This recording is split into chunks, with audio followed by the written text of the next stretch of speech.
Hello everyone, welcome back to the channel. तो बच्चों लोग, आपकी काजल मैम स्वागत करती है आप सभी का आपके अपने इस चैनल के ऊपर।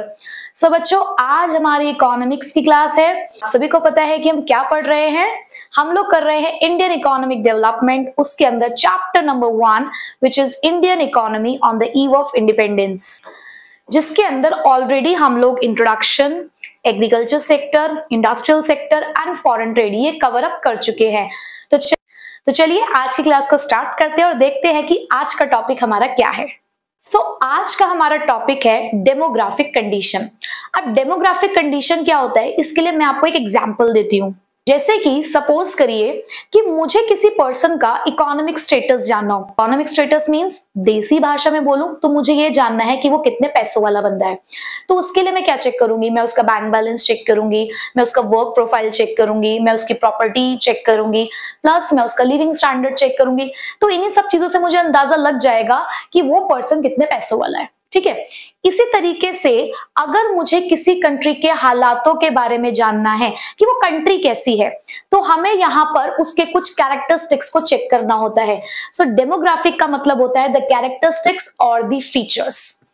समझ आ गया ना कि डेमोग्राफिक का मतलब क्या होता है? तो डेमोग्राफिक कंडीशन यानी कि हम अपनी इकोनॉमी के बारे में अब यहाँ जानना चाहते थे कि ब्रिटिशर्स के टाइम पे हमारी डेमोग्राफिक कंडीशन क्या थी, यानी कि हम कुछ एस्पेक्ट्स निकाल के लेकर आएंगे अपनी इकोनॉमी के, जैसे कि लिटरेसी रेट कैसा था, पॉपुलेशन कितनी थी, बर्थ रेट क्या था, डेथ रेट क्या था।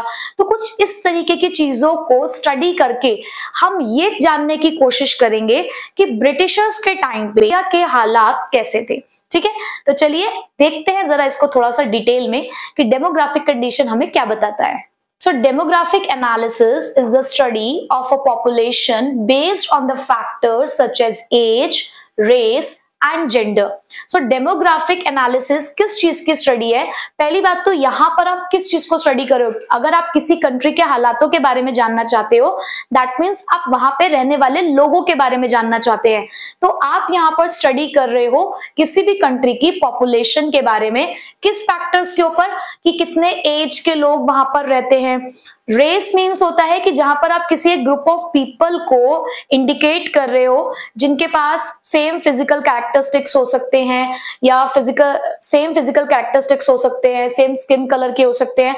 तो इस तरीके से जब आप किसी एक ग्रुप को रिप्रेजेंट करते हो हैविंग सम सेम कैरेक्टरिस्टिक्स, तो उसको हम रेस कहते हैं, लाइक अ पर्टिकुलर कम्युनिटी। ठीक है, और on the basis of a gender यानी कि मेल फीमेल, इस तरीके के बेसिस पर अगर आप अपनी पॉपुलेशन को स्टडी कर रहे हैं तो उसे बोलते हैं demographic analysis. So demographic data refers to socio economic information expressed statistically including employment, education, income, birth rate, death rate, etc.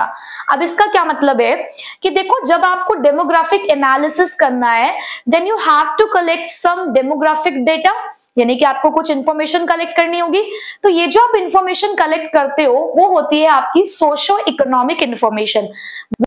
आपका जो बिहेवियर है, देखो सोशियो जो होता है वो बिहेवियर ऑफ पीपल को इंडिकेट करता है, यानी कि जो आपकी सोशल प्रोसेसेस है वो उसको इंडिकेट करता है।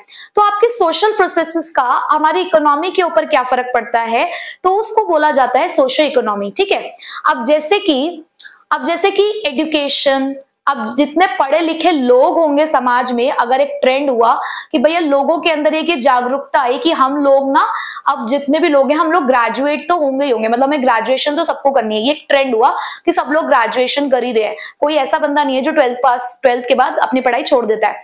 तो एक सोसाइटी के अंदर ये एक ट्रेंड आया, तो उसकी वजह से क्या होगा, ज्यादा से ज्यादा लोग एजुकेटेड होंगे।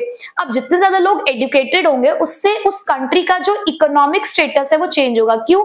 क्योंकि लोगों का लिविंग स्टैंडर्ड भी अफेक्ट होगा इस वजह से, और उसके साथ साथ इनकम लेवल में भी डिफरेंस आएगा। जब ज्यादा लोग पढ़े लिखे होंगे ना तो देश को आगे बढ़ाएंगे ही बढ़ाएंगे, यानी कि हमारी इकोनॉमिक ग्रोथ की तरफ जाएगी। तो ये बहुत सारे ऐसे फैक्टर्स हैं जिसकी इंफॉर्मेशन आपको कलेक्ट करनी पड़ती है फॉर द डेमोग्राफिक एनालिसिस। ठीक है, तो वो कौन से फैक्टर्स हो सकते हैं? Like employment, education, income, birth rate और डेथ रेट। सो डेमोग्राफिक कंडीशन, अब हमने ये तो समझ लिया कि डेमोग्राफिक का मतलब क्या होता है, डेमोग्राफिक एनालिसिस क्या होता है, डेमोग्राफिक डेटा क्या होता है।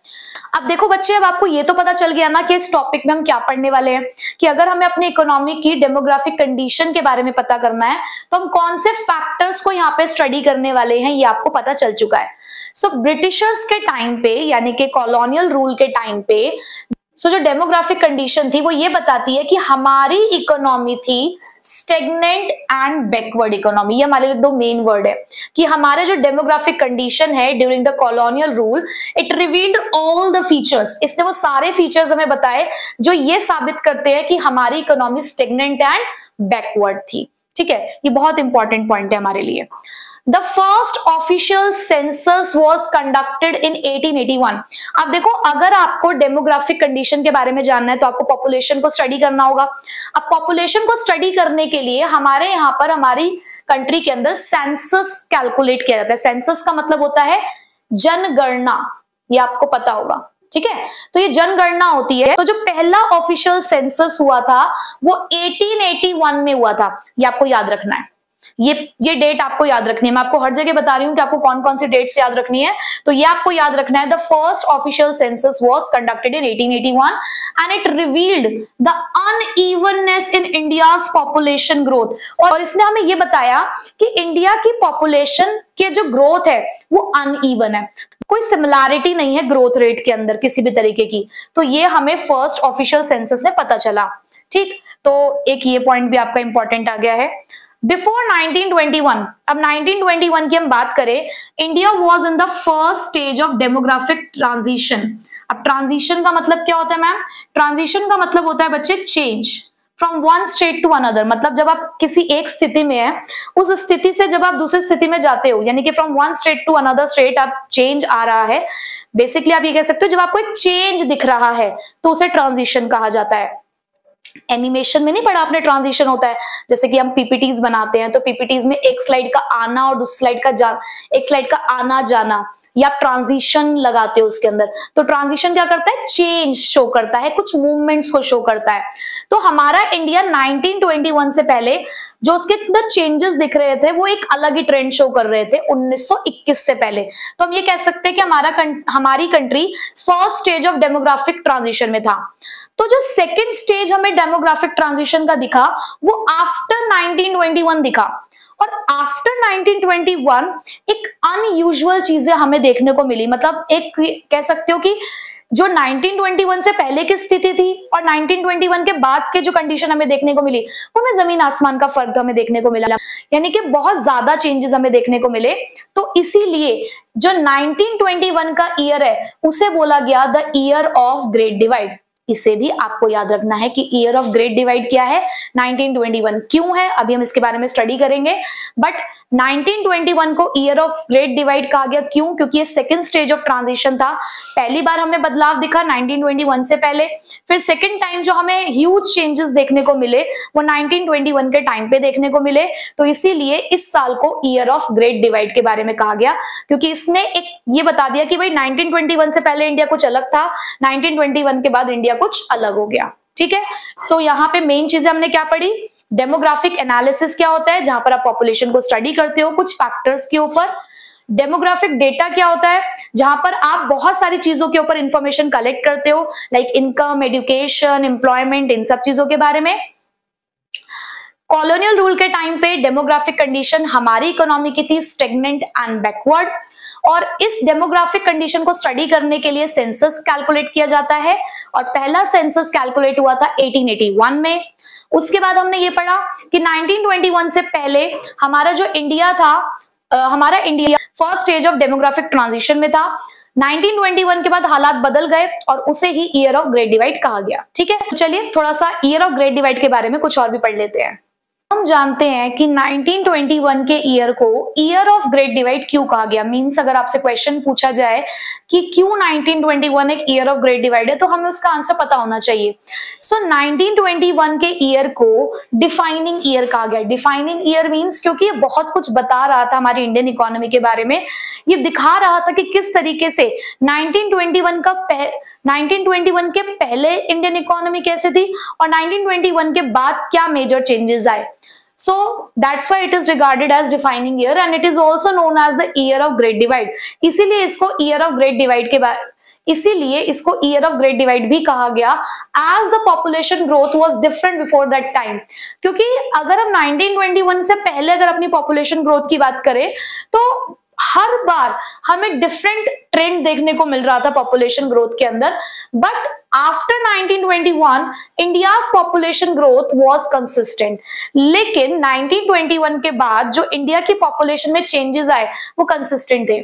मैं ये नहीं कह रही हूं कि 1921 के बाद चेंज नहीं आया था, चेंज आया था, बट वो चेंज कंसिस्टेंट था। कंसिस्टेंट मतलब कांस्टेंट, यानी कि एक सेम रेट से, लगभग एक सेम रेट से, एक सेम ट्रेंड से हमारी पॉपुलेशन चेंज हो रही थी।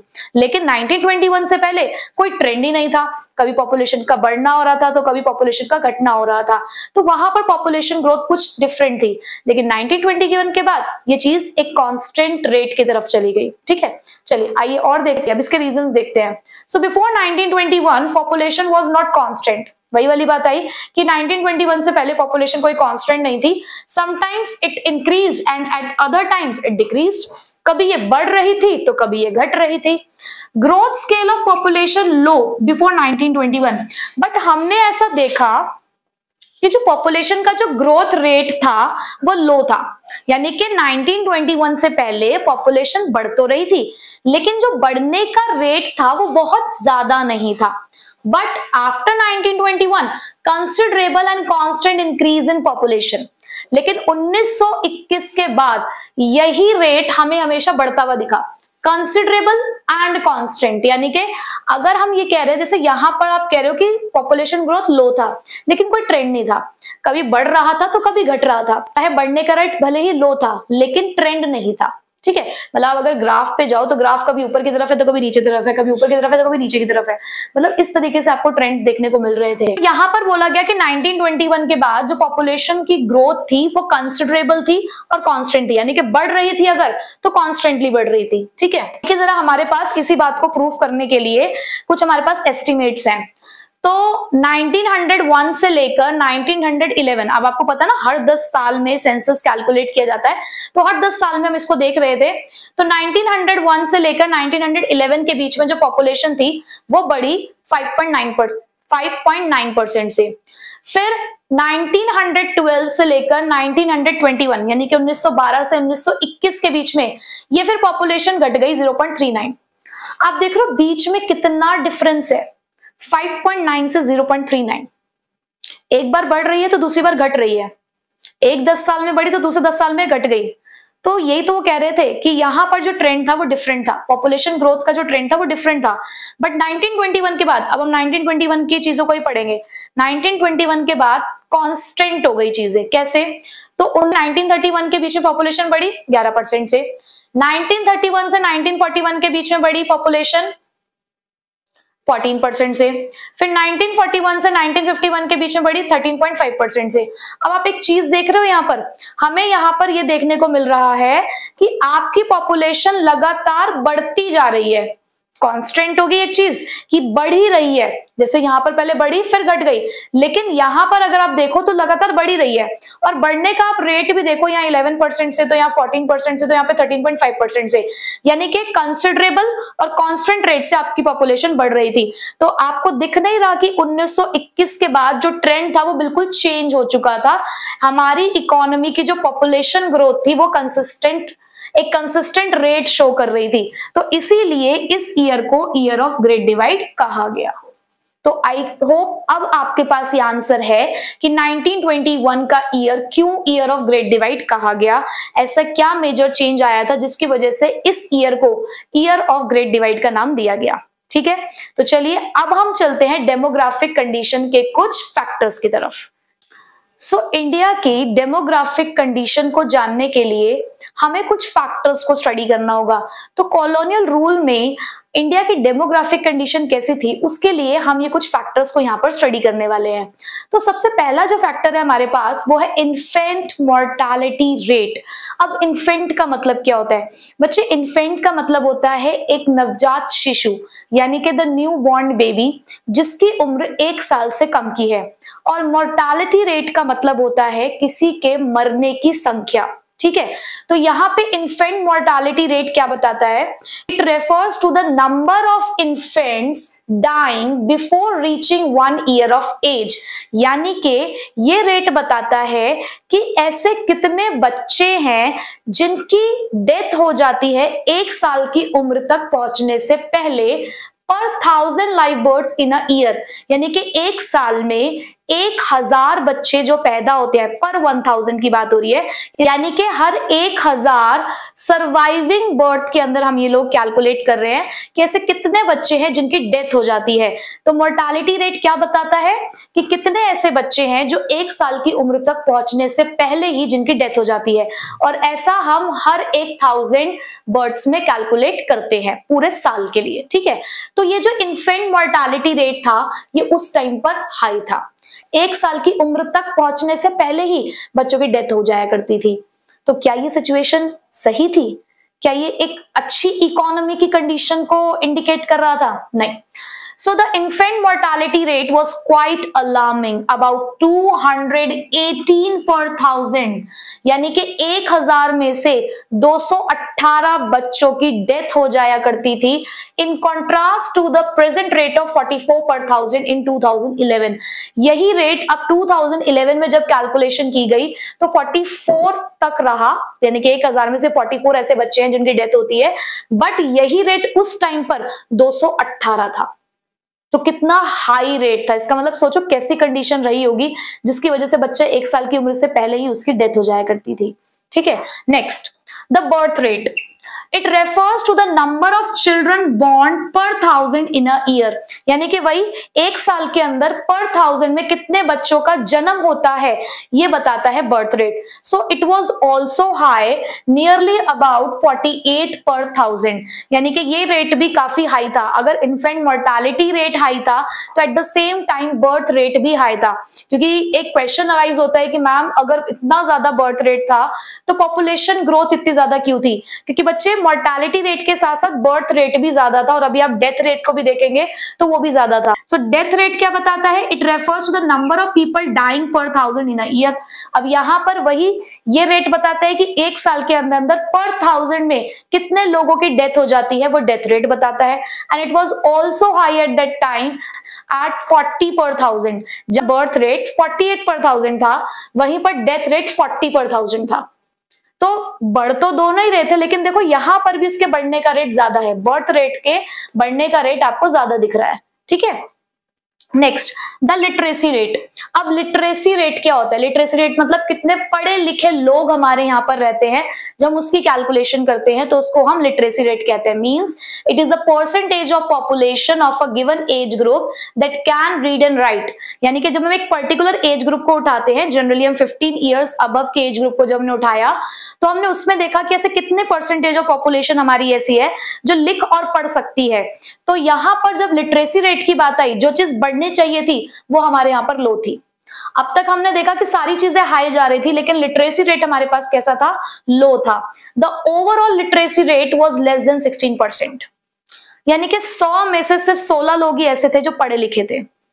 इसी तरीके से तो हम कह सकते हैं ना 16% की जब बात हो रही है तो 16% से भी कम रेशो था लिटरेसी रेट का, और इसमें से जो फीमेल लिटरेसी रेट की अगर मैं बात कहूं तो वो जस्ट अबाउट 7% थी। प्रिमिटिव एटीट्यूड था, लेडीज को बाहर निकलना अलाउड नहीं था, पढ़ना लिखना अलाउड नहीं था। वही जो हमारी एक बैकवर्ड सोच चली आ रही है कि बच्चियों की एजुकेशन पे ध्यान नहीं दिया जाता है, तो ये बहुत पुराने समय से ये चीजें चली हुई आ रही हैं जो आज तक चल रही हैं। ठीक है, चीजें बदल रही हैं आजकल, लेकिन फिर भी कहीं ना कहीं ये जो माइंडसेट है ये आज भी बहुत सी जगहों पर एग्जिस्ट करता है, और यही रीजन है कि लिटरेसी रेट अबाउट 7% ही था उस 16% में से फीमेल्स का। ठीक है, उसके बाद लाइफ एक्सपेक्टेंसी। लाइफ एक्सपेक्टेंसी ये बताता है कि ऑन एन एवरेज एक पर्सन कितनी उम्र तक जी सकता है। सो ये क्या बताता है? It refers to the average number of years for which the people are expected to live, यानी कि कितनी उम्र तक एक पर्सन जी पाएगा ऑन एन एवरेज, उसे लाइफ एक्सपेक्टेंसी बताते हैं। तो लोगों के जीने की जो उम्र थी वो भी यहाँ पर कम थी। इट वॉज 44 ईयर्स, यानी कि ऐसा माना जाता था कि एक व्यक्ति 44 ईयर्स तक ही जिएगा, उसके बाद उसकी कभी भी डेथ हो सकती है, मतलब ऐसे कंडीशंस थी। जबकि आज ये रेट 68 ईयर्स तक पहुंच चुका है। ठीक है, तो ये अभी हमने कुछ फैक्टर्स पढ़े, हमने जो डेमोग्राफिक कंडीशन के बारे में बता रहे थे। पहला हमने क्या पढ़ा? इन्फेंट मोर्टालिटी रेट, जो कि हाई था, उस टाइम पे 218 था। बर्थ रेट वो भी हमने हाई देखा, 48 पर 1000। डेथ रेट ये भी हाई था, 40 पर 1000। लेकिन जो लिटरेसी रेट था वो हमें लो देखने को मिला। इट वॉज लेस देन 16%, 16% से भी कम था, जिसमें फीमेल लिटरेसी 7% है। उसके बाद हमने देखा कि लाइफ एक्सपेक्टेंसी कितनी है, तो लाइफ एक्सपेक्टेंसी भी हमें लो देखने को मिली, जो कि सिर्फ 44 ईयर्स थी। और फैक्टर्स है हमारे पास, चलिए अब उसकी तरफ चलते हैं। अब हमारा जो नेक्स्ट फैक्टर है वो है हेल्थ फैसिलिटीज के बारे में। तो हमारी जो हेल्थ फैसिलिटीज थी वो पुअर थी, यानी मेडिकल ट्रीटमेंट की जरूरत है तो वो फैसिलिटी उनके पास नहीं थी। हमारे पास पॉपुलेशन बहुत ज्यादा थी, यानी कि लार्ज मास ऑफ पॉपुलेशन थी हमारे पास, बट पब्लिक हेल्थ सर्विसेज उनके लिए अनअवेलेबल थी। भाई या तो अनअवेलेबल थी, और अगर कहीं पर हमने देखा कि वो अवेलेबल भी है तो इट वाज हाईली इनएडिक्वेट, यानी कि वो सफिशिएंट नहीं थी। बहुत सारी चीजों की कमी थी, यानी कि मेडिकल इक्विपमेंट्स नहीं थे, कहीं पर मेडिसिन नहीं थी, तो बहुत सारी चीजें ऐसी थी जो वहां पर अनअवेलेबल थी, यानी कि लोगों को हेल्थ फैसिलिटी अच्छी नहीं मिल रही थी। यही तो रीजन था ना, इन्फेंट मोर्टालिटी रेट भी हाई था, डेथ रेट भी हाई था, लाइफ एक्सपेक्टेंसी लो थी। तो ये हेल्थ फैसिलिटी ही तो कहीं ना कहीं उसके पीछे एक कारण हो सकती है ना। उसके अलावा जो वाटर और एयरबॉर्न डिसीज थी वो बहुत ज्यादा फैली हुई थी, यानी कि हवा और पानी से फैलने वाली जो बीमारियां थी वो बहुत ज्यादा थी उस टाइम पर। ठीक है, तो यानी कि हेल्थ फैसिलिटी तो पुअर थी। पोवर्टी की अगर मैं बात करूं, यानी कि गरीबी की, तो वाइड स्प्रेड, यानी कि जगह जगह पर फैली हुई थी। So no reliable data about extent of poverty were available at that time, यानी कि पोवर्टी, गरीबी किस हद तक थी इसको डिफाइन करने के लिए हमारे पास कोई डेटा नहीं था, मतलब कोई स्टैटिस्टिकल इंफॉर्मेशन हमारे पास यहाँ पर उसके लिए अवेलेबल नहीं थी। बट हाँ, इतना कहा जा सकता है कि कॉलोनियल पीरियड के टाइम पे एक एक्सटेंसिव पोवर्टी थी, क्योंकि देखो हमारे पास खुद का पैसा नहीं था। हम लोग यहाँ पर जो भी पैसा कमा रहे थे वो इंपोर्ट्स पे खर्च हो जाया करता था। आपने देखा ये कि इंडियन वेल्थ का ड्रेन हुआ, हमने पढ़ा था ना अभी पीछे फॉरेन ट्रेड के अंदर कि इंडियन वेल्थ का ड्रेन हो चुका था। तो हमारे पास कोई खास बहुत ज्यादा पैसा नहीं बचा था जिससे हम अपनी जिंदगी को या अपने लिविंग स्टैंडर्ड को और इंक्रीज कर सकते हो। तो इसी से हमें ये पता चला कि पॉवर्टी एक्सटेंसिव थी, क्योंकि स्टैंडर्ड ऑफ लिविंग भी यहाँ के लोगों का बहुत लो लग रहा था। सो इस सभी चीजों को देखकर हम ये कह सकते हैं कि पॉवर्टी कैसी थी, वाइड स्प्रेड थी। तो ये हमने कुछ फैक्टर्स पढ़े जो इंडियन इकोनॉमी के बारे में ये बताते हैं, उसके डेमोग्राफिक कंडीशन के बारे में बताते हैं कि वो कैसी थी। याद है भी हमने स्टार्टिंग में क्या पढ़ा था कि डेमोग्राफिक कंडीशन जो है इंडिया की वो क्लियरली वो सारे फीचर्स के बारे में बताती है जो हमारी इकोनॉमी को स्टेगनेंट मीन्स क्या होता है, थकी हुई, रुकी हुई, थमी हुई, एंड बैकवर्ड यानी कि पिछड़ी हुई। तो हमारी इकोनॉमी स्टेगनेंट और बैकवर्ड थी, उसके हमने फैक्टर्स पढ़ लिए कि ऐसा क्यों था। भाई इन्फेंट मोर्टालिटी रेट हाई था, डेथ रेट हाई था, बर्थ रेट हाई था, बट लिटरेसी रेट कम था, लाइफ एक्सपेक्टेंसी कम था, हेल्थ फैसिलिटी अवेलेबल नहीं थी, पुअर कंडीशन में थी, गरीबी बहुत ज्यादा फैली हुई थी। तो ये सारी ही चीजें कहीं ना कहीं अब आपको क्लियर पिक्चर आपके सामने लाकर रख देती हैं कि कॉलोनियल पीरियड के टाइम पर हमारी इकोनॉमी की हालत कैसी थी। ठीक है, अब हम चलते हैं अपनी इकोनॉमी के ऑक्यूपेशनल स्ट्रक्चर की तरफ कि इंडियन इकोनॉमी के अंदर उसका ऑक्यूपेशनल स्ट्रक्चर कॉलोनियल पीरियड के अंदर कैसा था। तो अब हमारा नेक्स्ट टॉपिक है ऑक्यूपेशनल स्ट्रक्चर। बहुत सिंपल और छोटा सा ही टॉपिक है हमारा ये।